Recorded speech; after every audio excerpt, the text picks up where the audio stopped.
We're traveling from the Mediterranean to New Zealand with our 3 kids, and on the last episode we stopped in at Tunisia to get our boat hauled out. It's one of the cheapest places in the Mediterranean to do it, and we can't just get some work done on our boat without checking out this amazing country, Tunisia.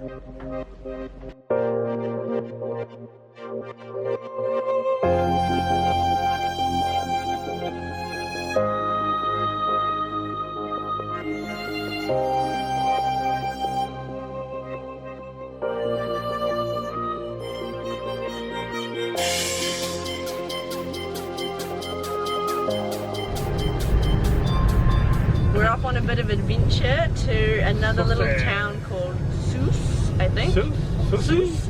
And we're going to try and find somewhere nice for lunch. It's quite hard to figure out where to go in these places. Ready? Yep.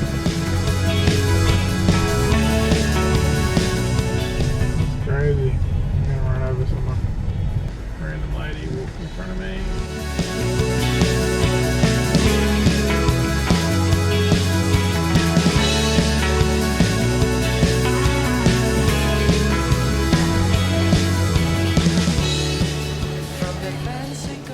Gotta say that this place is sort of growing on us. First of all, Tunisia was, what was our first impressions? Very dirty, smelly, terrible food. There was rubbish everywhere. In fact, some beaches you could just, couldn't even find a bit of sand. It was just rubbish. Pretty gross. And it stunk like sewage, but I'm starting to like it. The food is still terrible, but the culture is pretty interesting, and it's definitely a different experience. And you're reminded that you're on the other side of the world, the culture that you really don't understand at all, and it's pretty cool. We found a kind of Scodia's restaurant in the corner of the Medina. There's a policeman inside getting some lunch, and I asked him how good this restaurant, and he went, 5. I think he means out of 10. And that's the policeman that helped us. He's ordering something from over there. You have high hopes for this meal? Not really, I just like these sort of places. Yeah, we were going to go to a really uptight restaurant, but we did that last night. Sick of uptight. We're staying in an uptight place. Don't like it so much, eh? Naomi, in particular, it's fresh bread. No, it's we call her the bread monster You can have one because she just devours bread. Oh, it's more one piece. Here comes the lady that runs this place. She's very nice. I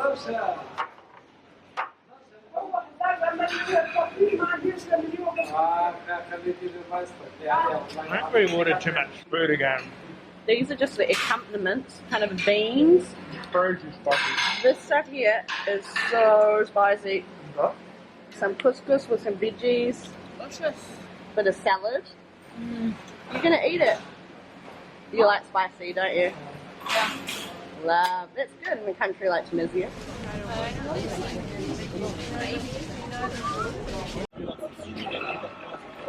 Want to try the hazelnut? What's on the outside? It's 4,500 dinar, which is about 2,000 and a bit New Zealand dollars to get our boat hauled out, get it all scraped down with the anti-foul. We actually bought the anti-foul in Malta and brought it here.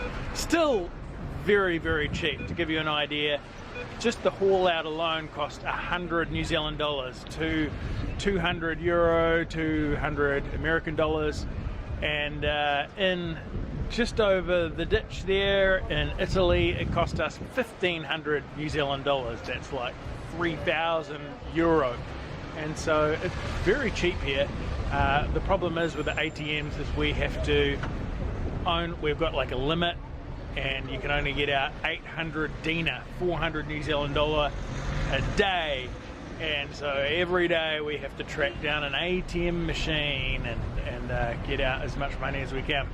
We just got another 2 cards though, so now we can get out 3 lots of $800. So excited.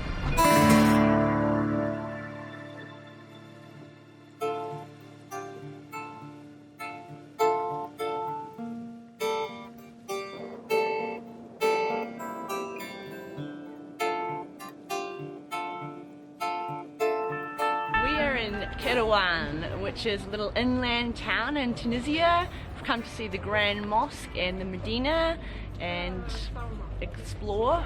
Guy pulled us over on a scooter while we were driving and said, follow me, follow me. So we've got a tour guide even though we didn't actually want one. We tried to get rid of him by paying him 10 dinar, but he still won't go away, so not quite sure what to do next. Getting a bit of a tour of the Medina. He's making a sleeping هذه bag. حرير هي. Oh, right. This cotton and silk. Cotton and silk. Look. That's what he's making. This work it 1 week. Oh wow, no, don't, it's No, okay. look It's at okay. this. No problem here.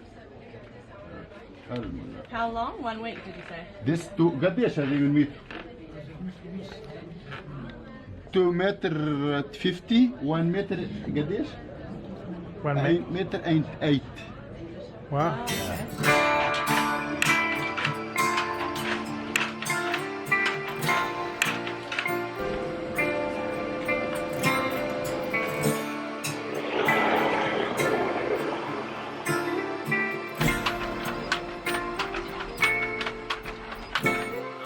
So we're getting our works done here in the yard in Tunisia, in Monastir, and this is Monsef. Bonjour. He speaks French and a small amount of English, petit peu English, but good Francais and good Arabic, yeah. And he's been really great at giving us lots of good advice, doing a fantastic job. C'est très magnifique on our boat, and it looks beautiful. Merci. And good advice. Merci You've been very good. Thank you. Merci. Yeah. This? Ah, so we can take it off if we need to. Oui. So this is the old rubber, and this was brand new in April, and it's just ripped. It's fallen off. This useless. One more coat to go. Josh has got the last 2 tins of a Micron Extra International Anti-Foul in black, so hopefully it won't look so ugly this time as the grey did.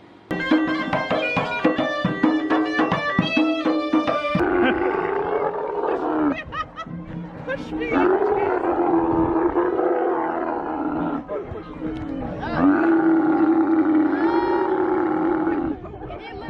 How you doing, David? Yeah, it's great, mate. I think it's gonna eat you.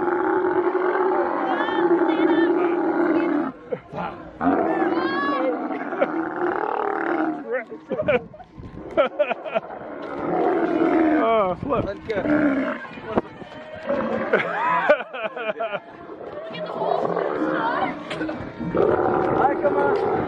So David's going for a camel ride. Where are we, honey? We are at this park, Mezidi, and we are having a traditional Tunisian experience tonight, learning about their culture, their history. It's pretty interesting so far.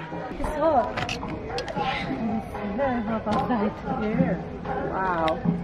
Traditional oven. Oh, look, she's got the new one.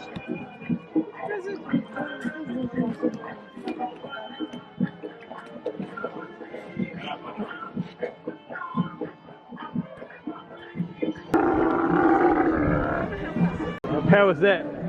It's a tempered camel. A tempered camel. Tries to kill you. Ah. Yes. Nice kiss. Come on, horse. Hey, he's kissing my wife.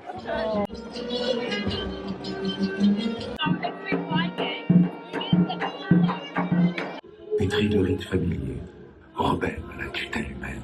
I tramp under a Pacific sky where the dead people of my clan keep vigil. I move towards his tent, solitary shelter.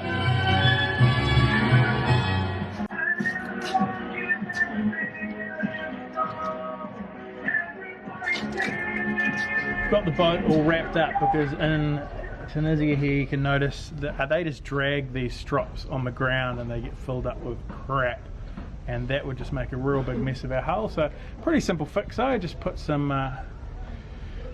plastic around it. Not like that we like using plastic, but you have to really in this situation, and we're just here waiting to get put back in. Tomorrow we sail up to Hammamet and then we're off to Sardinia. Cool. And are you happy with the job they've done here, Josh? Really happy with the job. I think they're really hard workers. I think you got to be, if you're going to come to Tunisia and get a haul out, you got to be comfortable. You're not really going to know what's happening a lot of the time, and you just got to kind of roll with the punches. At the end of it, you'll be happy with the result. They work really hard and they do a very professional job. In fact, much better the job than we've seen elsewhere.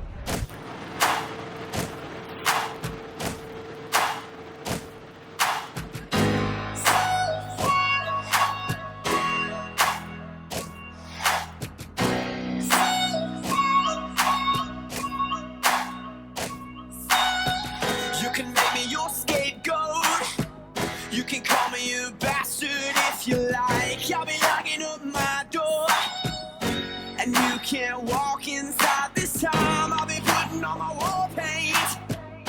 I have a will to stay alive, and now I'll be taking my leave. I will not lose more sleep tonight. Setting fire, fire to the house we built with cherry bombs. Gonna light 'em, light 'em. Will you help me blow this place apart? We're back in Hammamet and we're going to get to Sardinia pretty quickly. We're going to pick up some relatives. We've got a few problems to fix. Like always, we have a brand new inverter charger, a Victron one, and only the inverter side of it has been working, and we've sort of troubleshooted. We've had Mick, who's like a electrician, engineer, all-time, does everything on a boat dude. He's really awesome here at Hammamet. Have a look at it. He's troubleshooted with a guy back in New Zealand. Now goes straight to inverter on, and then that flicks on, the light comes on, the relay clicked, and now it's gone back to mains on. So it's not transferring the charge, or it's not getting the command to charge. And they haven't been able to fix that, so they're going to send out a new one to Sardinia for us, hopefully. And yesterday coming in here we had autopilot issues. It was slowly, we'd set a course and it would slowly veer off, and then sometimes it would just decide to do a tack and we'd go, and so that's a serious issue actually. Like going a couple of day passage to Sardinia and not having autopilot is just exhausting. Being up on a wheel all of the time. We've got to get that fixed, and we have to leave really tomorrow or the next day the latest. So today I decided to do a little bit of drone footage. Little did I know is that you're not allowed to use drones here in Tunisia. In fact, you're not even allowed to bring them into the country. People came up to the boat, first of all, the Garde Nationale. I lost count of the amount of people that came up to my boat. They took the drone off me. Handing this over to David to hand it over. Hello. Hello, policeman. Hello, customs. No photo. Oh. In fact, it was quite intimidating. While I was sitting there wondering if I was ever going to get my drone back, or was I going to get thrown in prison, or what the heck was happening, I was Googling. One dude decided he wouldn't give his drone away and he got locked up in prison for 4 days. So I was thinking, man, I'm just going to go with the flow on this one. And they ended up being quite nice. We got the drone back, but we've just come 5 hours up the coast, and the dudes 5 hours down the coast radioed these guys, and they will be confiscating our drone until we leave this port.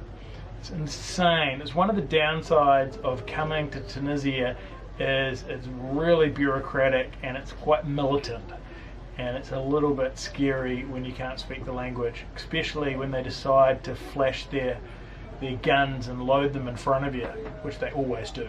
Got the drone back, and now we're checking out. The passports are stamped. The captain is ready to cast off. The customs and the police are leaving the boat. Excited about going to Italy? Yes, so very excited. Pizza! Our autopilot seems to be keeping course, which is really cool. We just got that issue fixed. I've got my drone back. We're out of this place. Felt a bit like we would never leave. You can check in anytime you like, but you can never leave. We are leaving. Goodbye, Tunisia.